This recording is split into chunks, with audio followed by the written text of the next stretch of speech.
முஸ்லிம் அல்லாத சகோதரர் அதோ மைக் அருகே நின்று கொண்டிருக்கிறார். நீங்கள் கேளுங்கள் சகோதரரே. வணக்கம், என்னோட பேரு ஸ்ரீராம். நான் ஒரு ஹிந்து.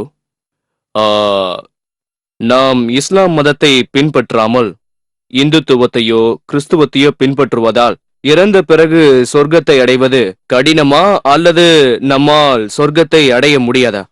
சகோதரர் நல்ல கேள்வியை கேட்டிருக்கிறார். இஸ்லாத்தை தவிர கிறிஸ்தவ மதத்தையோ இந்து மதத்தையோ பின்பற்றி சொர்க்கத்திற்கு போக முடியுமா என்று கேட்டிருக்கிறார். நான் ஏற்கனவே சொன்னது போல சூரா ஆல இம்ரான் அத்தியாயம் 3:19 இறைவனின் கட்டளைகளுக்கு கீழ்ப்படியும் மார்க்கம்தான் இறைவனால் ஏற்றுக்கொள்ளப்பட்ட மார்க்கமாக இருக்கிறது. கிறிஸ்தவத்தை பொறுத்த வரையில் கிறிஸ்தவர்கள் என்ற வார்த்தை பைபிளிலே சொல்லப்படவில்லை.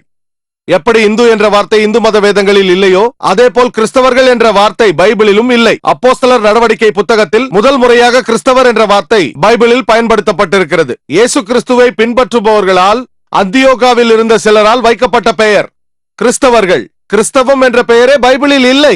இயேசு கிறிஸ்து அவருக்கு சாந்தி உண்டாகட்டும் இஸ்லாத்தை தான் உபதேசித்தார். இதற்கு சாட்சி கூற மறுபடியும் வரப்போகிறார். கிறிஸ்தவம் என்ற மதமே இல்லை. திருக்குரானில் ஏப்ரஹாம் சொல்கிறார், சூரா ஆல இம்ரான் அத்தியாயம் 3:67 அவர் யூதரோ கிறிஸ்தவரோ அல்ல, அவர் ஒரு முஸ்லிம். ஏப்ரஹாம் இஸ்லாத்தை போதித்தார். மூசா நபி இஸ்லாத்தை போதித்தார். இஸ்லாம் என்றால் எனக்கு ஒரு முஸ்லிம் பெயர் இருக்க வேண்டும் என்று நினைக்காதீர்கள். நான் அரபு நாட்டில் வாழ வேண்டும், என் பெயர் ஜாக்கிராகவோ அப்துல்லாகவோ இருக்க வேண்டும். இஸ்லாம் என்றால் இறைவனின் கட்டளைகளுக்கு கீழ்ப்படிவது. இறைவனின் வார்த்தைகளுக்கு கீழ்ப்படிந்தால் நீங்கள் ஒரு முஸ்லிம். இயேசு கிறிஸ்து சொல்லி இருக்கிறார் யோவான் எழுதிய சுவிசேஷத்தில் அதிகாரம் 5:30 நான் என் சுயமாய் ஒன்றும் செய்கிறதில்லை, நான் கேட்கிறபடியே நியாயம் தீர்க்கிறேன். எனக்கு சித்தமானதை நான் தேடாமல் என்னை அனுப்பிய பிதாவிற்கு சித்தமானதையே நான் தேடுகிறபடியால் என் தீர்ப்பு நீதியாய் இருக்கிறது. அவர் இறைவனின் கட்டளைகளுக்கு கீழ்ப்படிந்ததால் அவர் ஒரு முஸ்லிம். இயேசு கிறிஸ்து ஒரு முஸ்லிம், இஸ்லாத்தை போதித்தவர். இஸ்லாத்திற்கும் கிறிஸ்தவ மதத்திற்கும் உள்ள பொதுவான விஷயங்களை பற்றி பேசியிருக்கிறேன். கிறிஸ்தவ மதத்திலும் ஒரு இறைவனை நம்புங்கள் என்று சொல்லப்பட்டிருக்கிறது. கடவுளுக்கு உருவம் கொடுக்காதீர்கள் என்று சொல்லப்பட்டிருக்கிறது. கடவுள் பெறப்படவில்லை என்று சொல்லப்பட்டிருக்கிறது. இவை அனைத்தையும் நான் பைபிளில் இருந்தே நிரூபித்திருக்கிறேன். சலா பற்றியும் ஜகாத் பற்றியும் மதுபானம் அருந்த கூடாது என்பது பற்றியும் நாகரீகம் பற்றியும் பைபிளில் இருந்தே நான் நிரூபித்திருக்கிறேன். ஆகவே இயேசு கிறிஸ்துவும் கிறிஸ்தவ மதத்தை போதிக்க வரவில்லை, இஸ்லாத்தை போதிக்கவே இங்கு வந்தார்.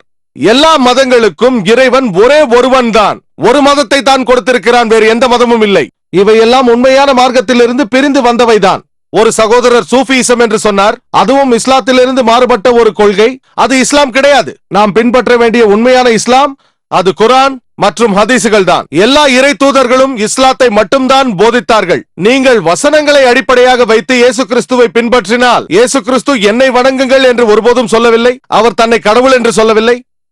சொல்ல போனால் பைபிளில் ஒரு இடத்தில் கூட இயேசு கிறிஸ்து தன்னை வந்து வணங்குகள் என்றோ தன்னை கடவுள் என்றோ சொல்லிக் கொள்ளவில்லை. ஆனால் கிறிஸ்தவர்கள் என்ன சொல்கிறார்கள்? இயேசு கிறிஸ்து உங்கள் பாவங்களுக்காக இறந்தார் என்று விசுவசிக்காமல் சொர்க்கத்திற்கு போக முடியாது என்கிறார்கள். ஆகவே பைபிளில் எந்த ஒரு இடத்திலும் இயேசு கிறிஸ்து தன்னை வணங்குங்கள் என்றோ அல்லது தான் ஒரு கடவுள் என்றோ சொல்லவில்லை. எந்த ஒரு கிறிஸ்தவராவது இயேசு கிறிஸ்து தன்னை வணங்குங்கள் என்றோ தான் ஒரு கடவுள் என்றோ சொல்லும் ஒரு வசனத்தை பைபிளில் இருந்து காட்டினால் நான் இன்றே கிறிஸ்தவ மதத்தை ஏற்றுக்கொள்கிறேன். மேலும் சொல்ல போனால் இயேசு கிறிஸ்து சொன்னார் யோவான் எழுதிய சுவிசேஷத்தில் அதிகாரம் 14:28 என் பிதா என்னிலும் பெரியவராக இருக்கிறார். மேலும் அதிகாரம் 10:29 என் பிதா எல்லோரிலும் பெரியவராக இருக்கிறார். மத்தேயு எழுதிய சுவிசேஷம் அதிகாரம் 12:28 தேவனுடைய ஆவியால் பிசாசுகளை துரத்துகிறேன். லூக்காவின் சுவிசேஷம் அதிகாரம் 11:20 நான் தேவனுடைய விரல்களால் பிசாசுகளை துரத்துகிறேன். யோவான் சுவிசேஷம் அதிகாரம் 5:30 என் சுயமாய் நான் ஒன்றும் செய்கிறதில்லை, நான் கேட்கிறபடியே நியாயம் தீர்க்கிறேன். எனக்கு சித்தமானதை நான் தேடாமல் என்னை அனுப்பின பிதாவிற்கு சித்தமானதையே நான் தேடுகிறபடியால் என் தீர்ப்பு நீதியாய் இருக்கிறது. அப்போஸ்தலரின் நடபடிகள் புத்தகத்தில் அதிகாரம் 2:22 இஸ்ரவேலரே நான் சொல்லும் வார்த்தையை கேளுங்கள், நீங்கள் அறிந்திருக்கிறபடியே நஸ்ரேனாகிய இயேசு கிறிஸ்துவை கொண்டு தேவன் உங்களுக்குள்ளே பலத்த செய்கைகளையும் அற்புதங்களையும் அடையாளங்களையும் நடப்பித்து அவைகளினாலே அவரை உங்களுக்கு வெளிப்படுத்தினார். ஆகவே இயேசு கிறிஸ்துவின் வார்த்தைகளை பின்பற்றும் ஒருவர்தான் கிறிஸ்தவர் என்று சொன்னால் நான் உங்களுக்கு சொல்ல கடமைப்பட்டிருக்கிறேன். அதாவது முஸ்லிம்களான நாங்கள் கிறிஸ்தவர்களை காட்டிலும் கிறிஸ்தவர்கள் என்கிறேன். பன்றிக்கறி உண்ணக்கூடாது என்று பைபிள் சொல்கிறது. பெண்கள் முக்காடு அணிய வேண்டும் என்று பைபிள் சொல்கிறது. 1 கொரிந்தியர் புத்தகத்தில் அதிகாரம் 11 வசனம் 5-7 சொல்லப்பட்டிருக்கிறது தலையை மூடிக்கொள்ளாத ஸ்திரீயின் தலைமயிர் சிரைக்கப்பட வேண்டும் என்று. ஆகவே எல்லாம் வல்ல இறைவனின் இறை தூதர்கள் அனைவரும் இஸ்லாத்தை மட்டும்தான் போதித்தார்கள். இஸ்லாம் என்றால் இறைவனின் கட்டளைகளுக்கு கீழ்ப்படிவது. நீங்கள் இறைவனிடத்தில் உங்களை ஒப்புக் கொடுத்தால் சொர்க்கத்திற்கு செல்வீர்கள், கொடுக்கவில்லை என்றால் செல்ல மாட்டீர்கள். உங்கள் கேள்விக்கு இதான் பதில். இறுதி கேள்வியை கேட்க முன்வரலாம். முஸ்லிம் அல்லாத சகோதரரா? ஆம். நீங்கள் கேளுங்கள். மதிப்பிற்குரிய டாக்டர் அவர்களே, என்னுடைய கேள்வி என்னன்னா, தயவு செய்து மெதுவாகவும் மைக்கை பார்த்து பேசவும். அப்பொழுதுதான் எங்களால் புரிந்து கொள்ள சொர்க்கம் முடியும். குரானில் எப்படி வர்ணிக்கப்பட்டுள்ளது என்று நான் தெரிந்து கொள்ள விரும்புகிறேன். குரானில் சொர்க்கம் எப்படி வர்ணிக்கப்பட்டுள்ளது என்று கேட்கிறார். அது ஜன்னா போல் இருக்கும் என்று நான் சொன்னேன். அரபிலிருந்து ஆங்கிலத்திற்கு ஜன்னாவை மொழிபெயர்த்தால் தோட்டம் என்று பொருள். அது ஒரு மகிழ்ச்சிகரமான இடம். அங்கே உங்கள் பாதங்களுக்கு அடியில் பாலாரும் தேனாரும் ஓடும் என்று சொல்லப்பட்டிருக்கிறது. அங்கு மாதுளை பழங்கள் இருக்கும் என்று சொல்லப்பட்டிருக்கிறது. இது உங்கள் மறுவாழ்க்கையில் கிடைக்கும் ஒரு பரிசு. சார், என்னுடைய கேள்வி, சொர்க்கம் எப்படி இருக்கும் என்று தெரிந்து கொள்ள ஆசைப்பட்டீர்கள்?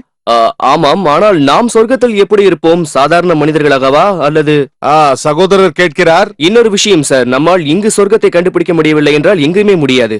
நாம் எப்படி இருப்போம் என்று கேட்கிறார். இப்படியேத்தான் இருப்போமா என்று கேட்கிறார்.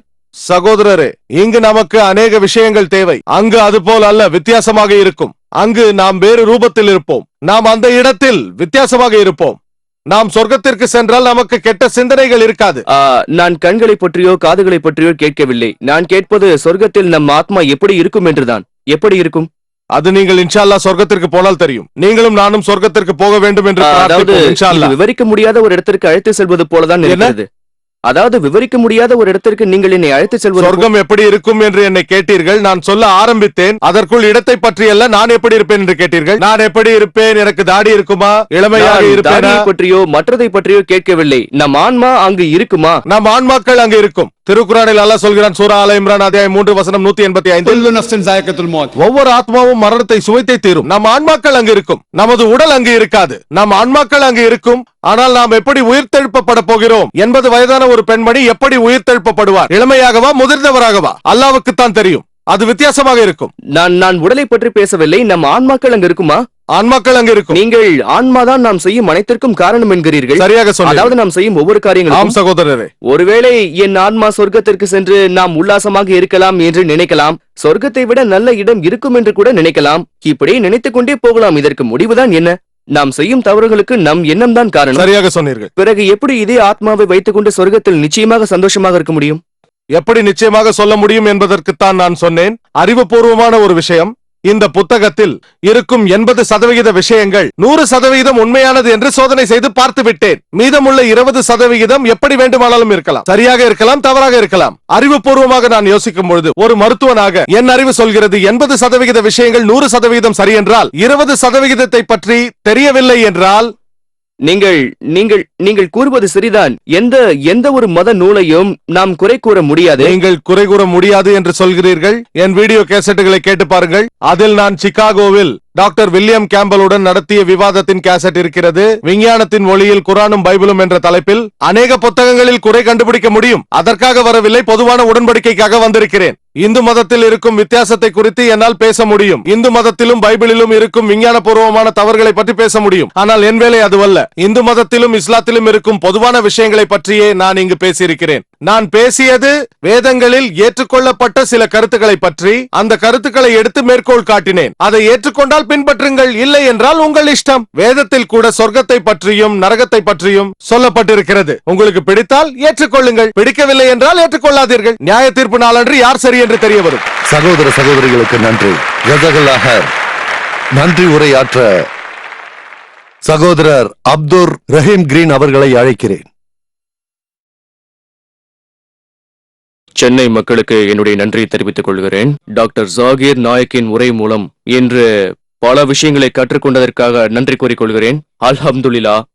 இங்கு நடந்த சொற்பொழிவு பல மக்களுக்கும் உபயோகமானதாக ஆக்குவதற்கு முயற்சிப்போம்.